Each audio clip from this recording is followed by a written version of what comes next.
Телекомпания НТВ представляет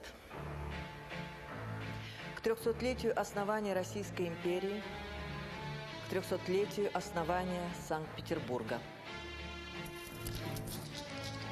Первый киносеанс братьев Люмьер в Париже в декабре 1895 года.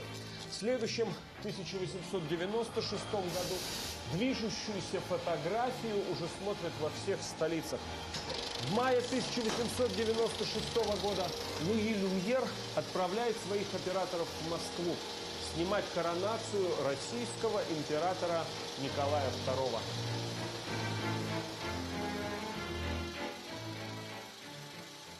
Первая в мире хроника исторического события и первая в России киносъемка. Этот трехминутный фильм «Коронация» – лидер мирового проката в первое лето мирового кинематографа. Уже в июле 1896-го он собирает полные залы по всей Европе.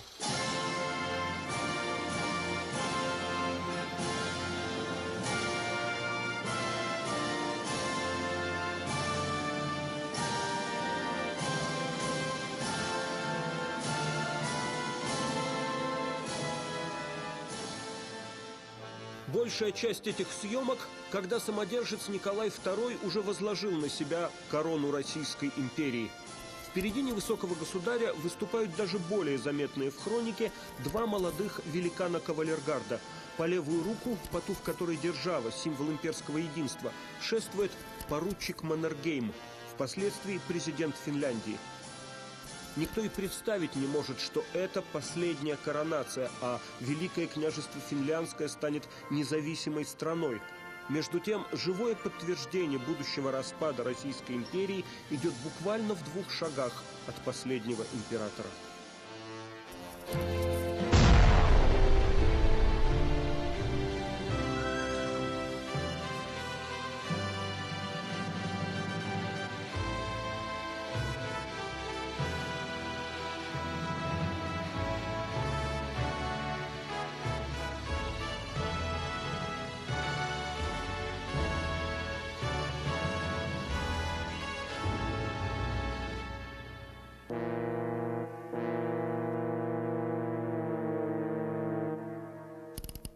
На 4-й день после коронации, на субботу, 18 мая, назначили народные гулянья на Ходынском поле. Туда приедут царь с царицей, будут раздавать подарки.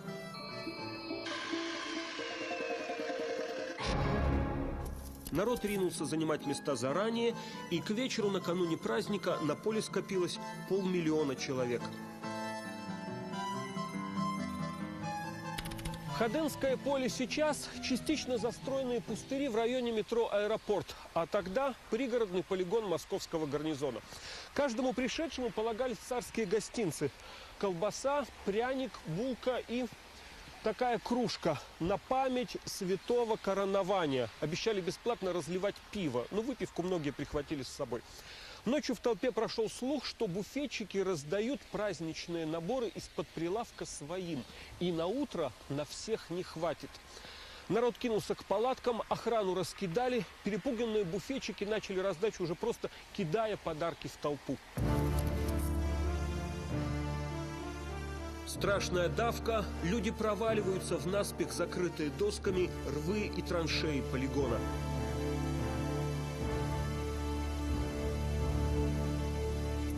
Показания выжившего на Ходынском поле. Чувствуешь, что под тобой человек, что ты стоишь на его груди, весь дрожишь на месте, а податься некуда. Погибло 1389 человек. Государю доложили, но гулянья не отменяют. До их начала не успели вывести все тела, и на одном конце поля веселились, а на другом грузили на телеги трупы в праздничных нарядах.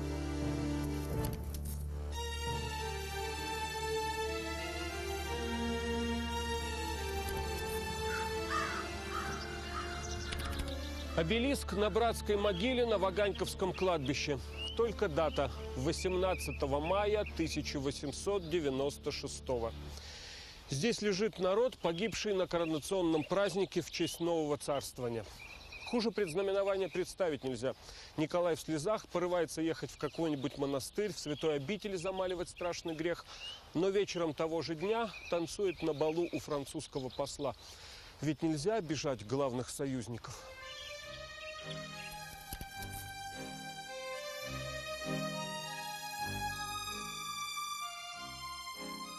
С тех пор в русском языке большая давка называется ходынкой.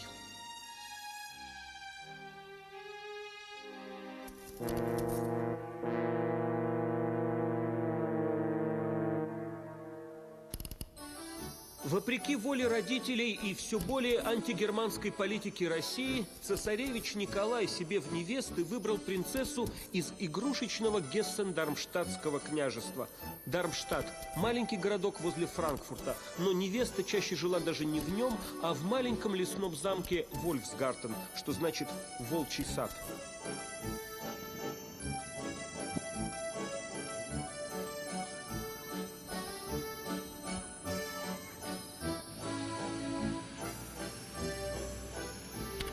Это и в конце 19 века выглядело скорее не ко времени. Какой-то анахронизм. Запоздалое мелкофеодальное гнездо. А вот поди ж ты. Минула Первая мировая война, потом революция в Германии свергла кайзера, потом Гитлер, Вторая мировая война, раскол Германии, объединение Германии. Минул весь самый бурный век человеческой истории, и Германия всегда была в центре бурь. А Вольфсгартен по-прежнему частное владение принцев гессенских. Принцесса Алиса росла, читая вслух, играя на фортепиано, раскладывая пасьянсы, очень редко покидая свои владения. Запись в дневнике 16-летней принцессы Алисы. Мы все ездили на санях в городскую церковь. Там мы видели народ. Девочка Алиса часами могла просиживать у этого фонтана, опустивши руки в воду. Все пыталась поймать золотых рыбок.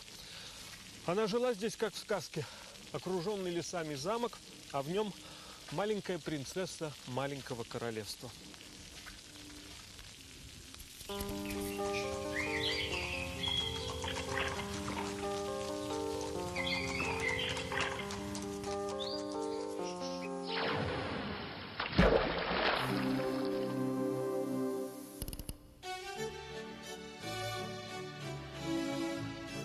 В Петербурге, чтобы отвлечь наследника от мыслей про златокудрую немочку, родители устроили сыну знаменитый роман с балериной Матильдой Кшесинской. Николай Примой увлекся, но и ей он жарко рассказывал о своей любви к Алисе. Запись в дневнике цесаревича Николая. Пошел 4-й год, что я люблю Алекс Г. и постоянно лелею мысль, если Бог даст, когда-нибудь на ней жениться.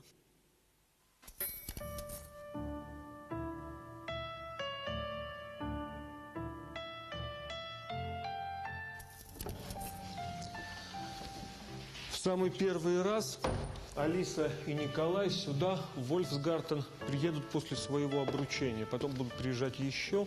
И бриллиантом своего кольца Алиса станет писать на стекле даты. Вот. Алекс, Ники, 1896, 1899, 1903. В свой первый визит Николай здесь погостит недолго. Потом 3 месяца разлуки. Никогда они больше так надолго расставаться не будут. Алиса скучает, учит русский язык и без конца пишет письма своему суженому. За 3 месяца она отправит их отсюда больше 100.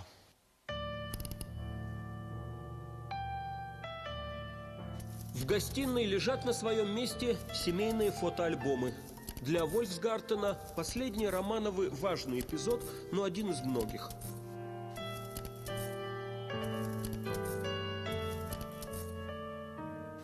Косяк, на котором в позапрошлом веке отмечали рост детей, с тех пор не закрашивают. Николай на нем тоже отметился. И сейчас, приезжая сюда, на стекле расписывается вся монаршья родня гессен-дармштадтских князей, вплоть до принца Чарльза и леди Дианы.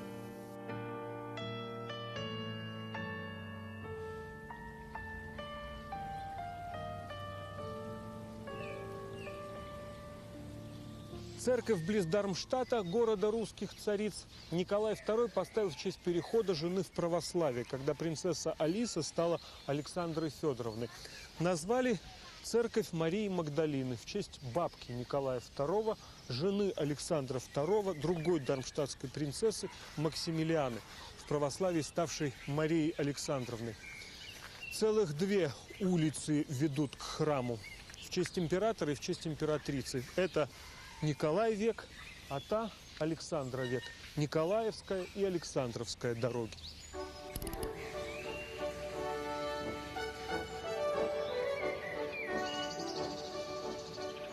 Дармштадтской принцессой была еще и первая жена Павла I, но она умерла до коронации. Русской царицей не стала, только великой княгиней. А уж к концу XIX века все европейские царственные дома переженились, вплоть до кровосмешения. Старшая сестра Алисы была замужем за младшим братом Александра III. Она таким образом приходилась Николаю II одновременно и тетей, и свояченицей. Вокруг Вольфсгартена те городки, что не пострадали от бомбежек Второй мировой, тоже внешне ничуть не изменились. На машинах почти нигде ездить нельзя, на улочках только пешеходы, а вместо всадников – велосипедисты. В Гессен-Дармштадтском княжестве все так тесно и скучно.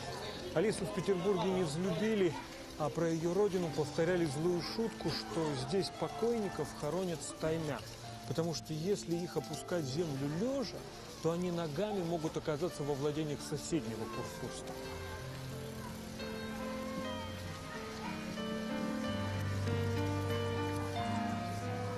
Здесь был трон, была корона, то, что нужно для династического брака. И в современность Дармштадт вписался, выражаясь нынешним языком, градообразующее предприятие фирма Велла. Может, самый известный производитель средств для укладки волос. И получается, что дармштадтцы лучше всех в мире умеют делать две вещи. Это убирать невест к русскому венцу и взбивать пену. Надо сказать, у двух этих занятий есть что-то общее.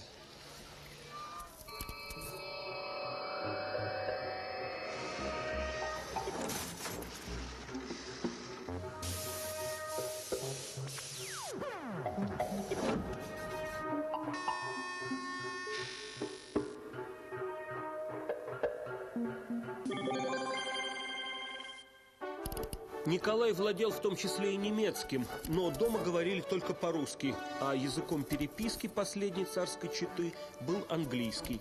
Одну записочку своему Нике Алиса написала по-английски в Зимнем дворце, как в Вольфсгартене, на стекле. Императрица, видимо, смотрела из окна на развод караула. На стекле окна, выходящего на Неву, довольно высоко. Тут нужно было или вставать на стул, или даже забираться на подоконник. Ники, 1902, глядя на гусар, 17 марта. 100 лет прошло. В Питере 3 революции, война, блокада, авианалеты, артобстрелы. А стекло цело, надпись жива.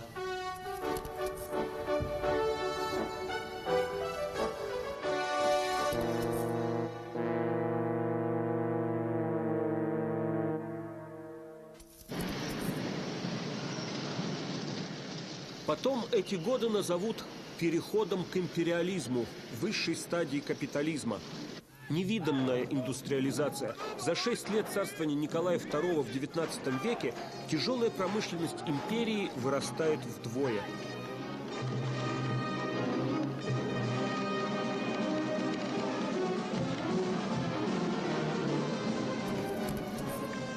У Горького в деле Артамоновых основатель деловой династии надорвался, когда волокли котел для ткацкой фабрики. Текстильная промышленность. Первый локомотив русского капитализма. Еще при Александре II, при Николае II ведущая отрасль машиностроения. За 7 лет объем продукции машиностроения увеличивается вдвое. Крупнейшее машиностроительное предприятие империи – завод в поселке Сормово под Нижним Новгородом. Здесь за 2 недели выпускали пароход, за 2 дня на Сормовском заводе делали паровоз. А за один день выпускали 12 товарных вагонов. В 20 век Россия влетает на Сормовском паровозе.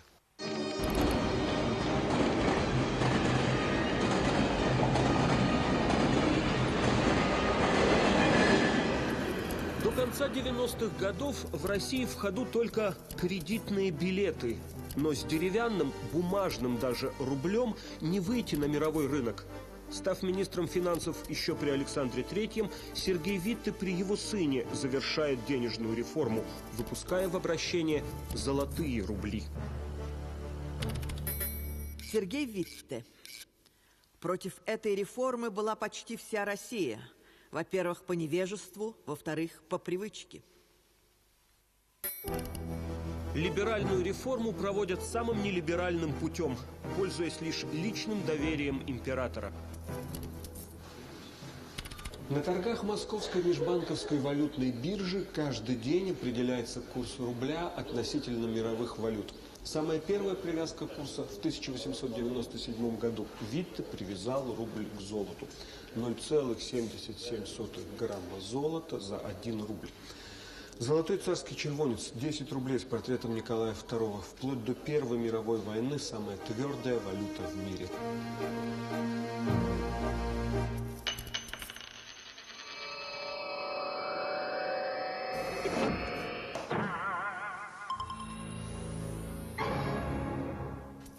В год введения золотого червонца империя впервые себя пересчитала. 150 тысяч переписчиков фиксируют население страны по состоянию на раннее утро 28 января 1897 года. 601 фонд Государственного архива России. Фонд последнего российского императора.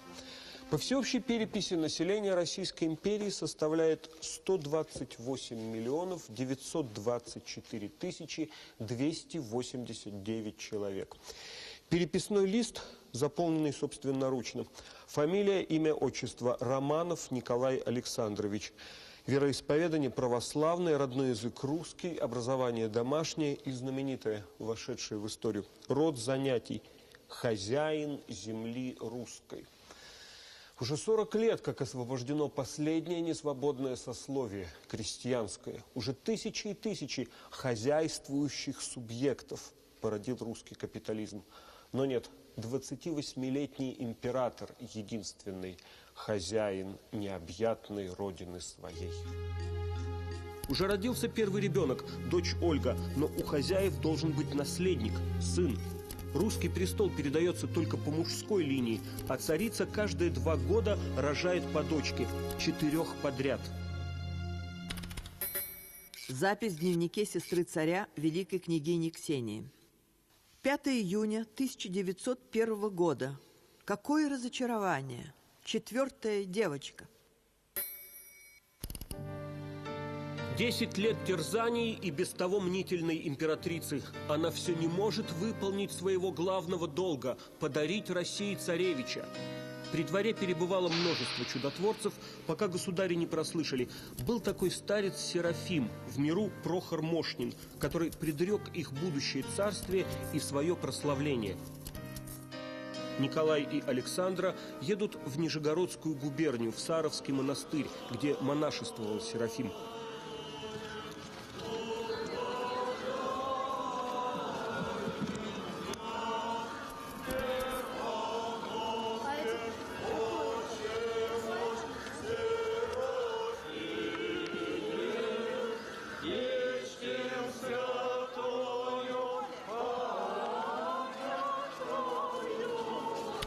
19 июля, 1 августа по новому стилю в Сарове и окрестностях ежегодный праздник.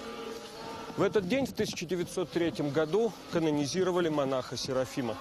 Раку, гробницу для мощей святого, делают на царские деньги. Неся ее, Николай трижды обходит собор. Вместе с императором и императрицей на торжествах собралось больше 150 тысяч человек.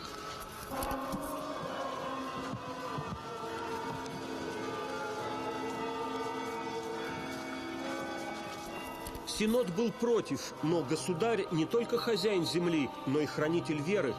Серафима Саровского причисляют к лику святых, а торжества в Нижегородской губернии являют единение царя и народа.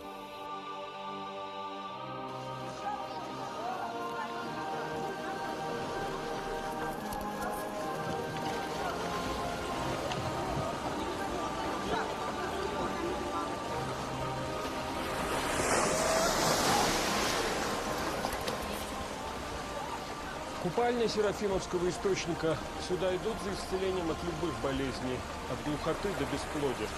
Императрица купается в источнике, моля Бога о наследнике. 3 дня в Сарове проводят в молитвах государь и государыня. Преподобный Серафим объявлен покровителем царской семьи, его портрет в кабинете царя.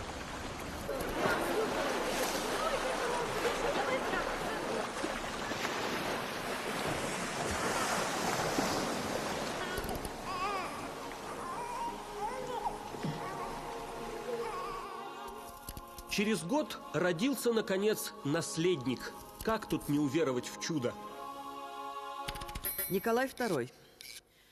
Императрица и я решили дать наследнику имя Алексей. Надо же как-то нарушить эту череду Александров и Николаев.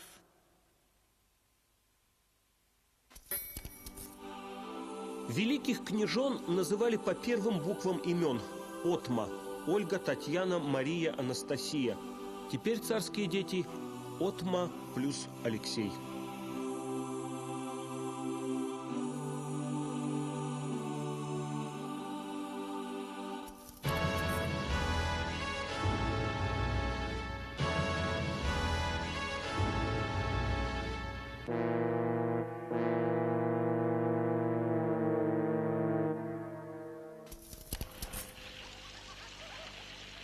Оскудение дворянства. Понятие рубежа веков означает: помещичье землевладение не вписалось в рынок. Разоряются дворянские усадьбы, а они дали родине великих государственных мужей, полководцев и великую русскую литературу. Кто теперь сохранит державу, армию и духовность? Представитель белой кости, вот именно. В последний год XIX века страдающий от туберкулеза прозаик и драматург Антон Чехов принимает 2 судьбоносных решения. Переселяется на постоянное место жительства в царский город-курорт Ялту и продает права на свои литературные произведения.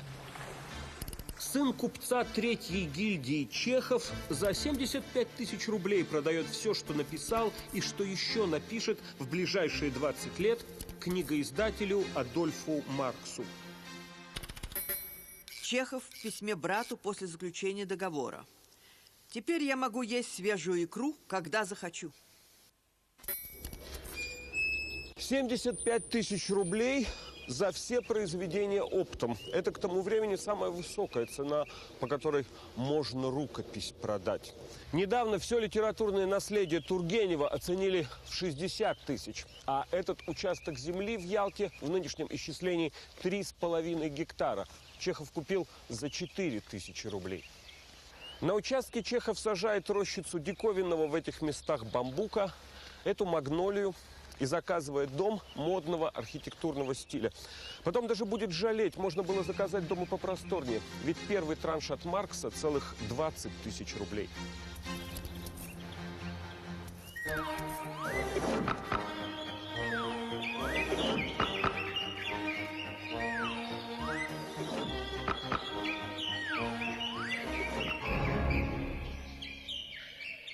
Нет дворовых построек, немного земли не сельхозназначения. Это не имение, не усадьба, а дача.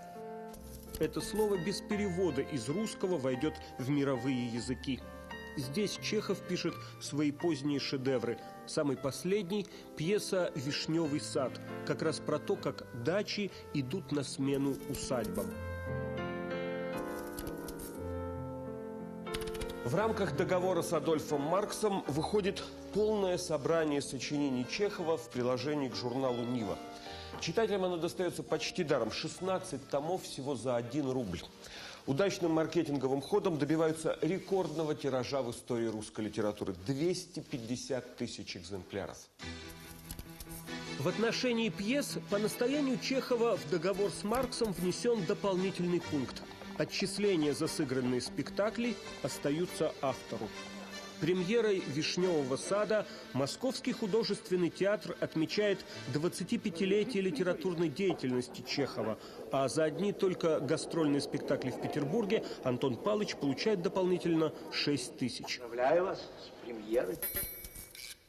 Соруководитель художественного театра Немирович Данченко в письме Чехову. Ты единственный современный писатель, который представляет большой интерес для театра с образцовым репертуаром. Ныне наполовину имени Чехова Московский художественный театр создается как образцовое капиталистическое предприятие. Купец первой гильдии Алексеев, он же актер-любитель со сценическим псевдонимом Станиславский, учреждает акционерное общество. В креативные менеджеры зовет драматурга Владимира Немировича Данченко. Тот единственный из учредителей без паевого взноса вносит интеллектуальный капитал. Театр на 3-й год своего существования начинает приносить прибыль, а на 4-й переезжает в собственное здание. Этот дом для театра выкупает еще один его акционер, купец первой гильдии Савва Морозов. Он же лично руководит перестройкой здания. А самый модный и самый дорогой архитектор Федор Шехтель соглашается работать просто так, за идею. Ведь в этом театре актуальные художественные проблемы решают актуальными художественными методами. Выход есть. Вот мой проект, прошу внимания. Хозяевам «Вишневого сада» Раневской и Гаеву купец Лопахин предлагает бизнес-план по спасению разоренной усадьбы. Разделить землю на участки, сдать в аренду под дачи по 25 рублей за десятину, примерно за гектар, и получать доход 25 тысяч рублей в год. Хозяева отказываются из высоких идейно-художественных соображений. Не могу, вы меня замучили. Вишневый сад. Лопахин. Аукцион на носу. Поймите, раз окончательно решите, чтобы были дачи, так денег вам дадут сколько угодно. Раневская. Дачи и дачники. Это так пошло, простите.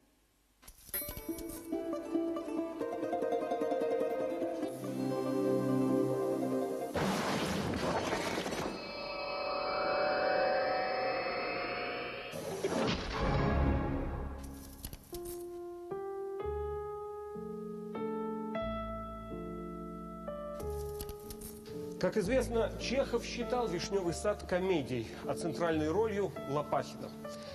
Лопахин в пьесе говорит: вот, отец мой мужик был, а я в белой жилетке, в желтых башмаках. Желтые башмаки, как символ тогдашнего успеха и такого чрезмерного новоришеского шика. Чехов настаивал, чтобы Лопахина играл сам Станиславский. Ведь они оба купцы с душой артиста. Но Станиславский ни в какую не хочет быть снова купцом, даже на сцене. Комедию ставит как драму, а себе берет роль дворянина Гаева. Знаменитая фраза «Вся Россия наш сад» точно передает положение дел в российских поместьях. Большинство из них не приносит дохода своим хозяевам, как «Вишневый сад» не приносит дохода Раневской и Гаеву. Половина помещичьих имений отданы в залог, как заложил имение Гаев. Надо что-то делать, но чеховские герои не делают ничего. И сами все теряют, и сад не спасают. В конце последнего акта, нарочито демонстрируя, кто теперь хозяин жизни, не дожидаясь отъезда прежних хозяев, в саду раздается топор дровосека. Новые русские идут.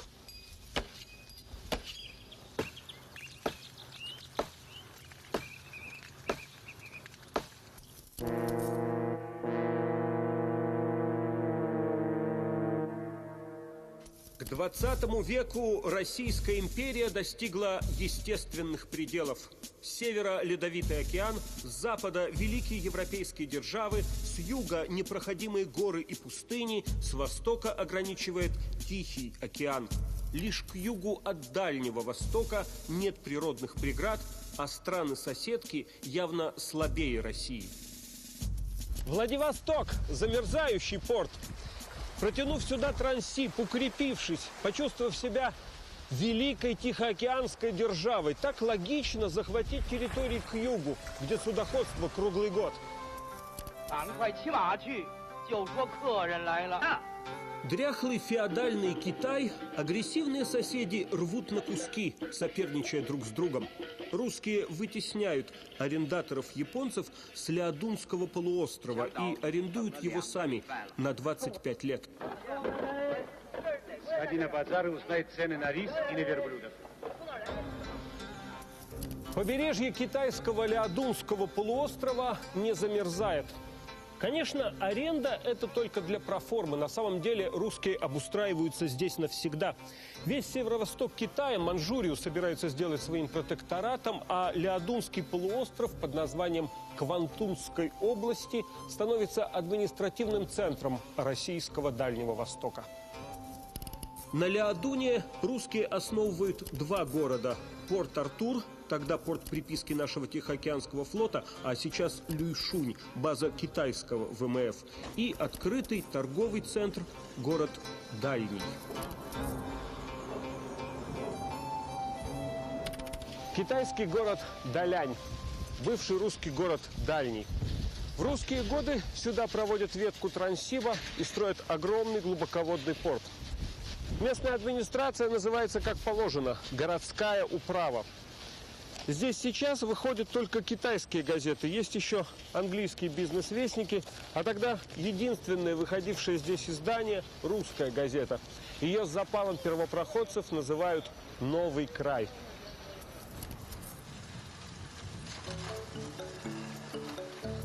Собираясь соперничать в Корее, Россия и Япония открыто готовятся к бою.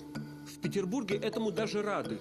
Гарантированные успехи на фронте поднимут популярность власти в тылу. Министр внутренних дел Вячеслав Плеве. Чтобы удержать революцию, нам нужна маленькая победоносная война.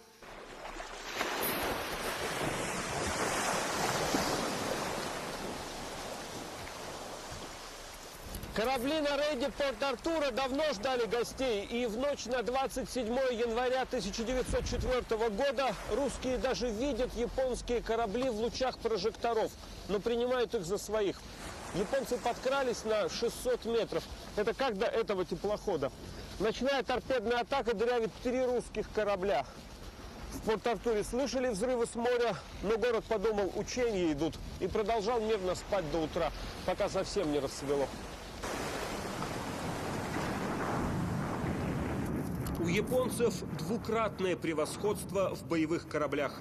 Командующий русской эскадрой вице-адмирал Степан Макаров гибнет на подорвавшемся на мине броненосце Петропавловск.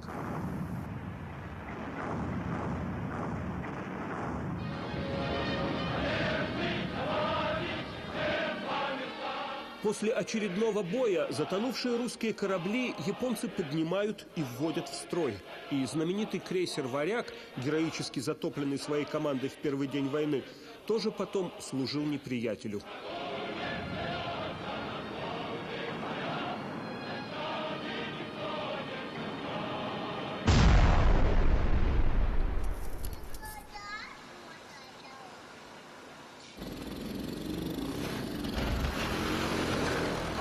Японцы стремительно высаживаются на материк. К войне на суше русские тоже не готовы.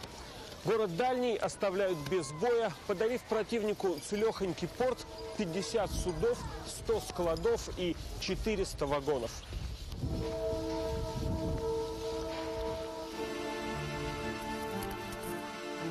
Невелика была бы польза, если б и сохранили. За 1,5 года войны российское интендантство разворовало 6000 вагонов с грузами для армии.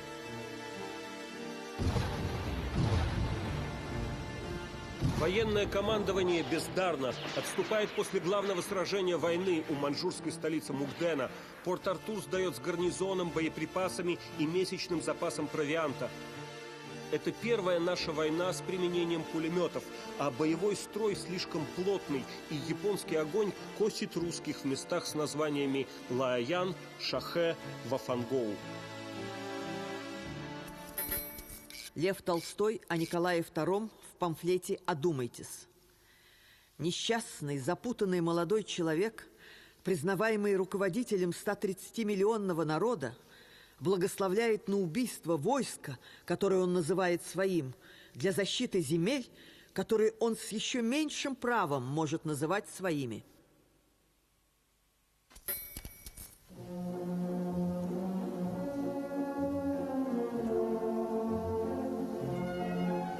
Мелодия «Амурские волны» про волны Амурского залива в Тихом океане, а потом написали слова про волны реки Амур. Первую в 20 веке русско-японскую войну затмили собой две мировых, и эхо прошедшей войны, оно в самых щемящих русских вальсах, про диковинные места, в которых обычный подданный империи отродясь не был и не побывает. Карликовые дубки на склонах холмов, так не похожих на среднерусские, на сопках Манчжурии. Ночь, тишина, лишь гаолян шумит. Спите, герои, память о вас Родина-мать хранит.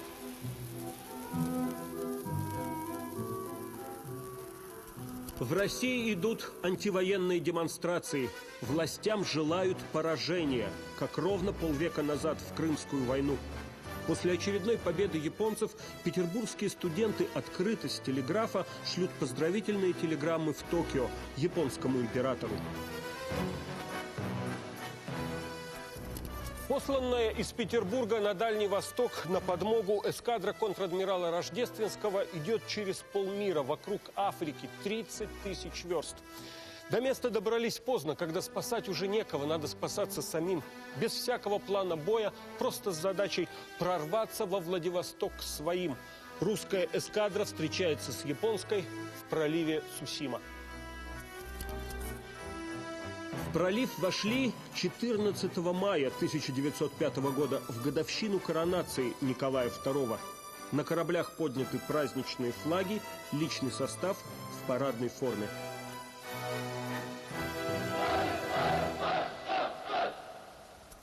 В отличие от японских, русские корабли разных типов, они не могут вести огонь одновременно по одной точке. К тому же у японцев превосходство в скорости и дальнобойности орудий. Они по очереди расстреливают всю русскую эскадру. Ко дну идут броненосцы Ослябя, Суворов, Бородино, Александр III. Кажется, что с ними тонет вся русская история.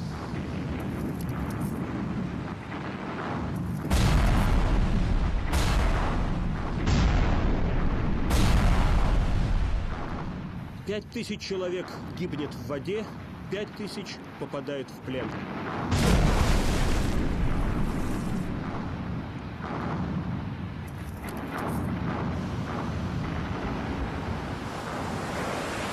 Из 33 кораблей эскадры во Владивосток пришли 3. Снова Николаевская Россия и снова катастрофа на море. Для прадеда Николая I это был Севастополь, для правнука Николая II – Цусима.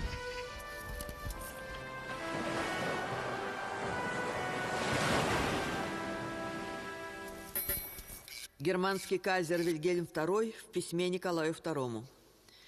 Когда нация шлет своих сынов на фронт только потому, что этого хочет царь, это страшное бремя. Ты удивленно спрашиваешь: война не популярна? Не может быть. Я могу тебе только сказать: война очень непопулярна во всех классах России. Война проиграна и на фронте, и в тылу. Переговоры японцев с председателем Комитета министров России Сергеем Витте проходят при посредничестве президента США Теодора Рузвельта. За это он получит Нобелевскую премию мира. Россия теряет все свои приобретения в Манчжурии, но не платит унизительную контрибуцию. Такого документа. К моменту заключения мира японцы уже захватили весь Сахалин. Но по подписанному Витте договору Япония получает остров не целиком, а только южную его часть. Границу проводят по 50-й параллели. Это лучшее, чего можно было добиться, и Витте получает титул графа, однако при дворе его встречают насмешками и прозвищем «граф Полусахалинский». Азиатская страна победила европейскую. С того времени Япония – великая держава, первый тихоокеанский дракон, а Россия будет жить с оглядкой на Дальний Восток, но не усвоив правила «посеешь войну, пожнешь революцию».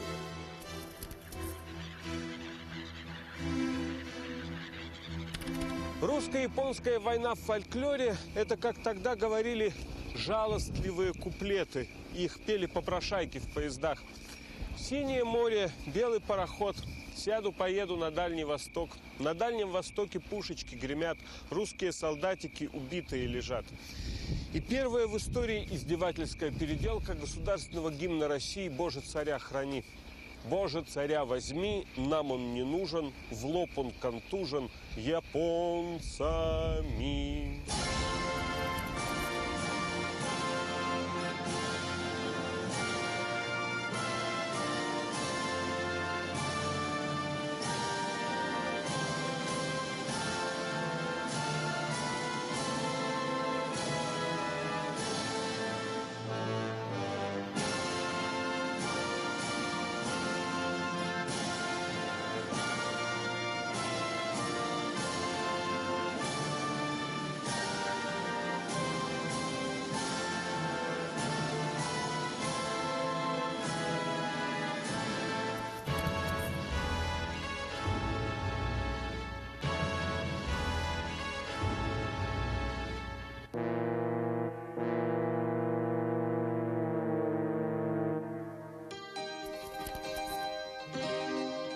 На рубеже веков читающая публика уже не верит в государственную идеологию православие, самодержавие, народность. Новые общественные учения, объясняя мир, предлагают изменить его. Гениальный писатель Лев Толстой зовет к опрощению и всепрощению, к отказу от собственности и помощи ближнему.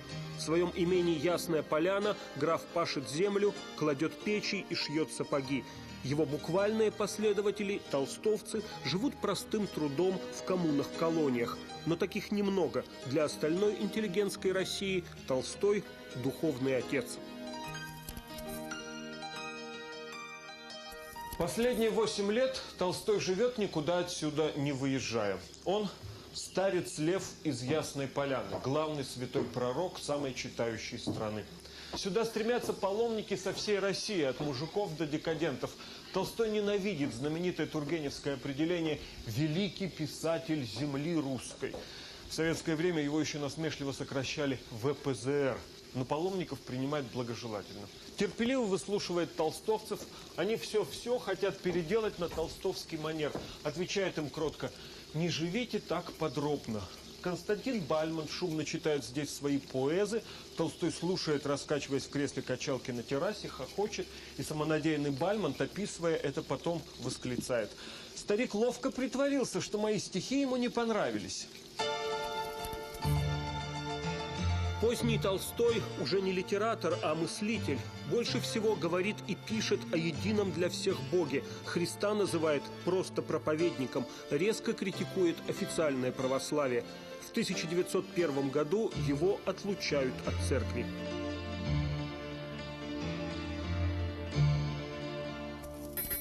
Определение Святейшего Синода.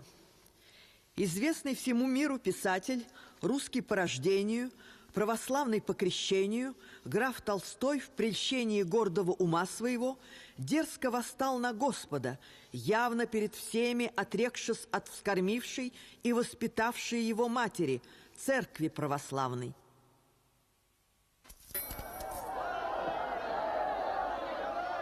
Но Россия, особенно городская, перестала быть страной религиозной.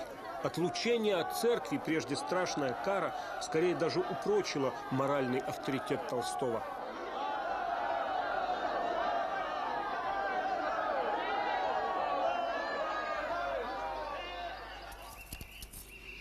Те, кто робели войти в дом, обычно ждали под большим вязом. Его еще называли деревом бедных. Вяз погиб, его вот законсервировали. Толстого умилили два мужика, они долго его ждали. А когда дождались, один промолвил: «Вот пришли незваные». Другой тут же подхватил: «Дай бог, уйдем, не драны». А еще какой-то мужик, разговаривая здесь с Толстым, встал перед ним на колени. Толстой вздохнул, сказал только: Ну, раз тебе так удобнее, тоже встал на колени, продолжая разговор. Не вставайте, не вставайте. Но духовные поиски выходят из моды. Сближая народы и веры, миром начинает править капиталистический атеизм, главная религия 20 века. Все проблемы мироздания сводятся теперь к доле прибыли хозяина и работника. А болото Слободское осушить за нашу рабочую копейку. Это законно? Критики-политэкономы предрекают, противоречие между трудом и капиталом неразрешимо. Нынешний строй будет побежден коммунизмом, и настанет равенство по потребностям.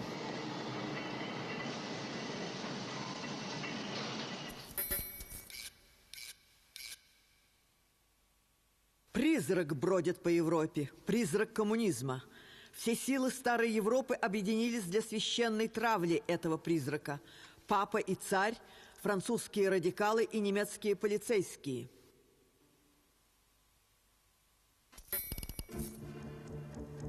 Коммунизма, особенно отечественного, боятся и великие русские писатели-гуманисты.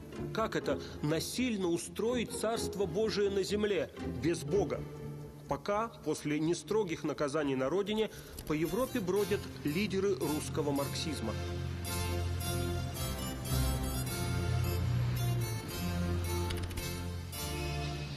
Мемориальные доски от городских властей Лондона, они такие. Синенькие, фаянсовые, круглые. Здесь жил Владимир Ильич Ленин. И безупречная формулировка, кто он такой. Основатель СССР. Ленин жил здесь в 1903 году, во время второго съезда партии, с которого берет свое начало большевизм. Это вот здесь все родилось. Вообще же это тихий, уютный район старого Лондона. Район метро Энджел. Место действительно ангельское. Вон и птички божьи. Гули-гули-гули-гули-гули-гули-гули-гули. Вроде здесь все должно настраивать на умиротворение и на примирение.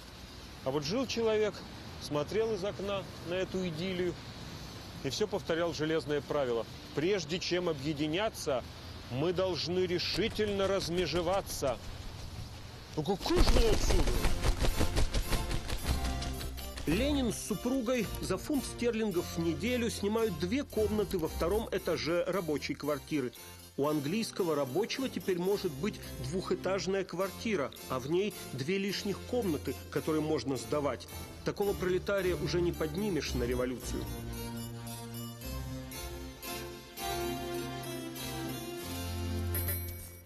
Надежда Крупская. Всепоглощающее засилье мещанства мы могли наблюдать в семье нашей квартирной хозяйки, рабочей семье. Но это в Англии, стране развитого капитализма, рабочему есть что терять, кроме своих цепей. В других странах, особенно в России, до классовой гармонии далеко, и революцией грозит каждый капиталистический кризис. Русские социал-демократы – радикалы, конечно, но вообще-то партия, каких в Европе много. Свой 2-й съезд они назначают в Брюсселе, но там полиция строгая, и делегаты переезжают в Лондон, столицу политэмигрантов. Заседают в основном в пивных.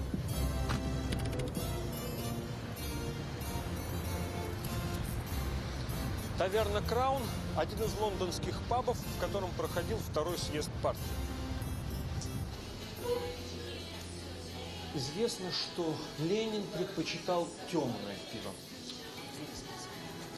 43 человека, большинство из которых давным-давно не были на родине, сначала все доказывают друг другу, что они кого-то представляют, оставшегося там, в России. 7 человек, разругавшись, уходят из партии совсем. Для заседаний здесь использовали комнаты на верхнем этаже. 36 оставшихся яростно спорят почти месяц. Постепенно Ленин собирает на свою сторону 20 человек. Эти 20 перевесом в 4 человека, то есть 20 против 16, объявляют себя большевиками, а их меньшевиками. Ленин только что написал свою работу «Что делать?». И это он знает лучше всех. Съезд принимает предложенные Лениным устав и программу партии. И в программе нечто невиданное в мировой истории. Диктатура пролетариата. И фатальное для судеб Российской империи право наций на самоопределение.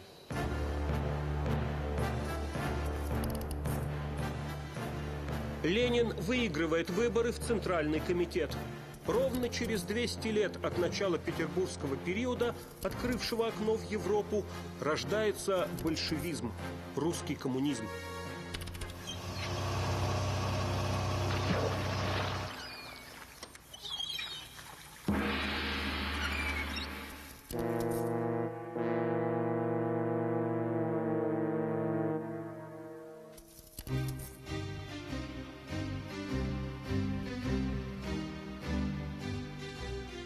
Полиция вовремя разглядела новую силу – пролетарское движение и тайно помогает организации «Собрание рабочих Петербурга» во главе с популярным священником Григорием Гапоном.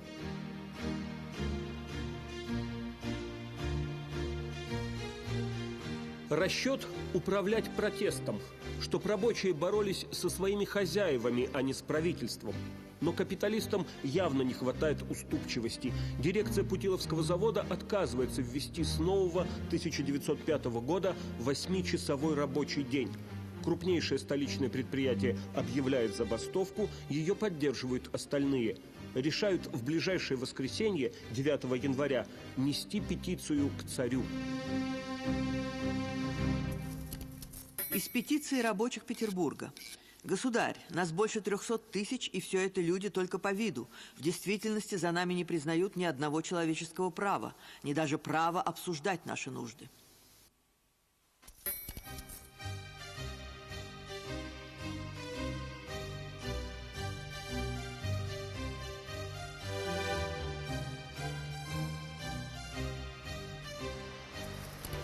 Нарвская застава – один из главных рабочих районов Питера. От местного отделения собрания рабочих в парадной рясе с крестом в руках Гапон ведет многотысячную колонну. Несут иконы, портреты царя и царицы, многие рабочие с женами и детьми. Демонстранты поют «Спаси, Господи, люди Твоя, и благослови достояние Твое». Цепь солдат у самой триумфальной арки.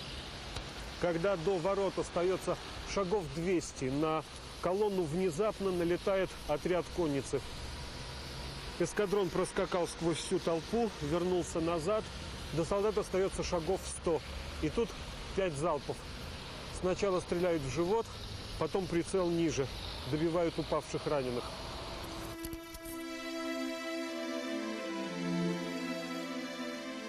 Связанный с радикальными эсерами, двойной агент Гапон, может, и провоцировал рабочих, не зная, какую силу пробудил. Но и его покровители из полиции явно не понимали масштаба событий. Где перебежками, где ползком, Гапона спасает в ближайшей подворотне. Он швыряет крест, сбрасывает с себя рясу, требует, чтобы ему тут же остригли космы. Все повторяет: «Нет больше царя, нет больше Бога».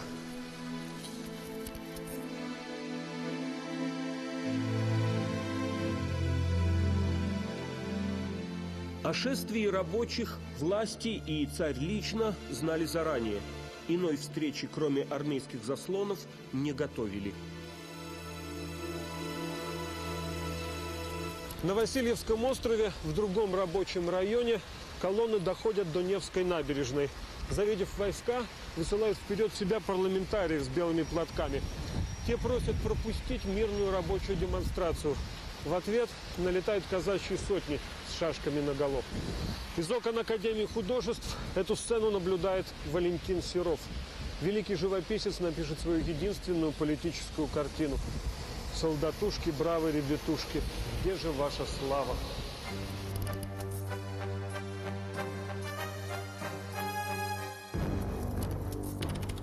Перед Зимним дворцом рабочих расстреливают у края площади и в сквере Адмиралтейства. Стреляют даже по мальчишкам, залезшим на деревья.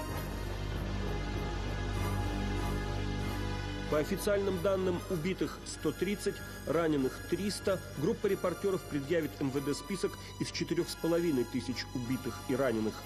9 января теперь кровавое воскресенье, а Николай II – Николай Кровавый. Волна забастовок катится по всем крупным городам. В текстильном центре Иваново-Вознесенске первый рабочий совет руководит стачкой и подменяет собой городскую власть.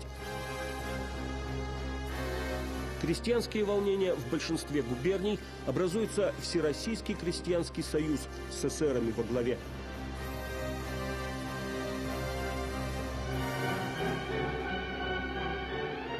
На Черном море летом поднимает красный флаг броненосец «Потемкин». Впервые армия открыто изменяет царю. Бунт на корабле не удается подавить. Броненосец уходит в Румынию. К октябрю в России общенациональная забастовка.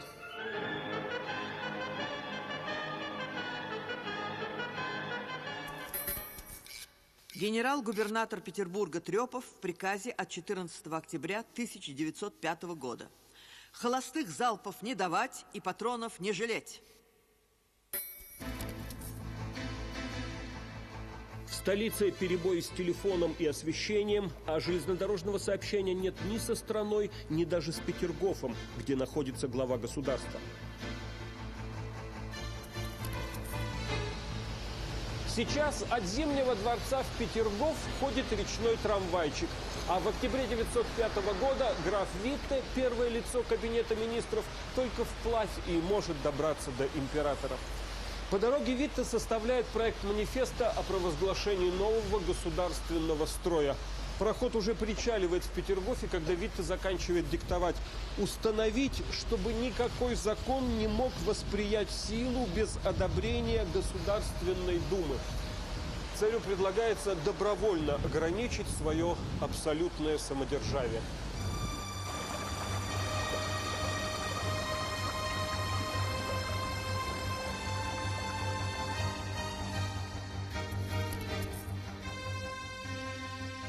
Или неограниченная диктатура, или ограниченные реформы.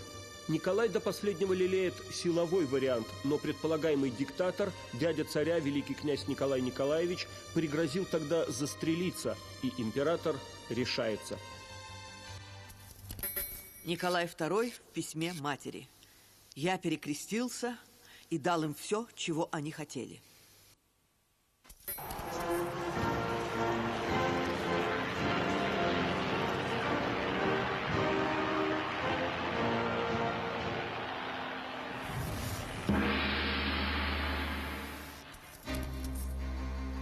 Уступки манифеста 17 октября для правых ошеломительны, для левых недостаточны. Николай подписал не новый закон и не, прости господи, конституцию, он подписал манифест об усовершенствовании государственного устройства. В общем, такое постановление о перестройке, ускорении и гласности. Но все равно Николай считал, что он нарушил присягу, данную им при вступлении на престол. На следующий день после выхода царского манифеста огромная толпа перед главным зданием Петербургского университета. Ораторы призывают продолжить борьбу с антинародным режимом. Один из выступающих объясняет с царским манифестом в руках: это простой лист бумаги. Вот он есть, а вот он у меня в кулаке. Сегодня эту свободу дали, а завтра ее отнимут и порвут в клочки, как я рву эту бумажную свободу у вас на глазах. Самого знаменитого оратора следующей эпохи зовут Лейба Бронштейн, Лев Троцкий.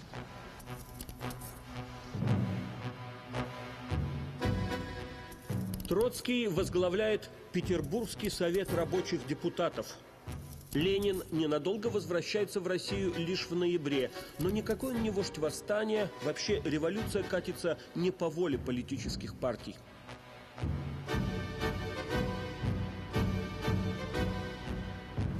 Лейтенант Шмидт поднимает мятеж на крейсере «Очаков».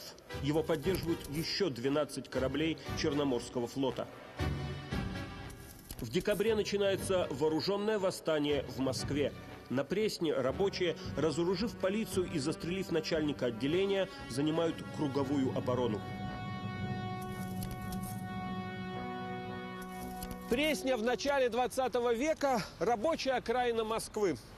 Здесь протекала речка Пресня, там она впадала в Москва-реку. На месте Белого дома стояла мебельная фабрика Шмидта, туда дальше фабрики Грачева, Мамонтова, трехгорная мануфактура. Рабочие жили здесь же при предприятиях.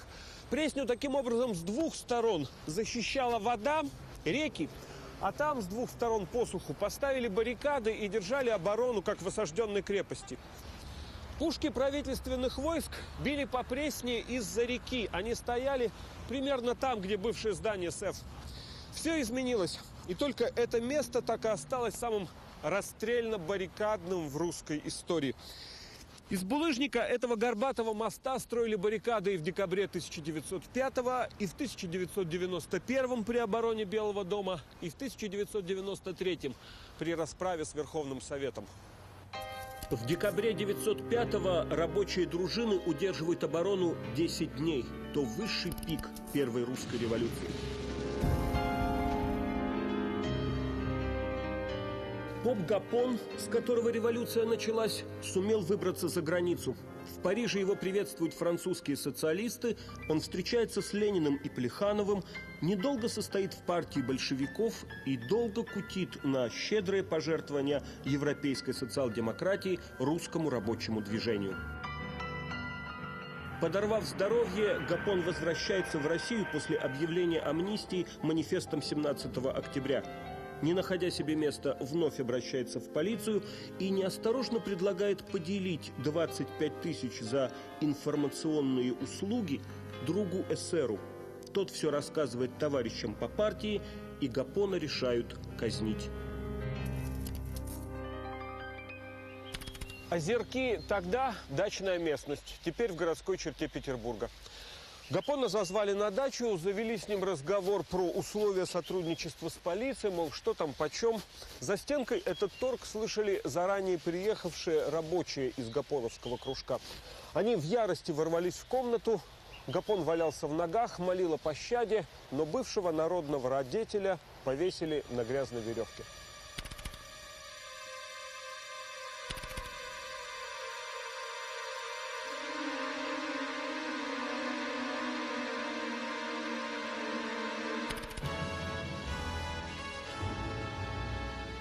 Смотрите в следующей серии. Николай II. Продолжение. Государственная дума. Первый парламент. Григорий Распутин. Святой черт. Духовник и целитель. Богостроительство. Пролетариат. Как Господь. Максима Горького. Новая поэзия. Новый балет. И архитектура модерн.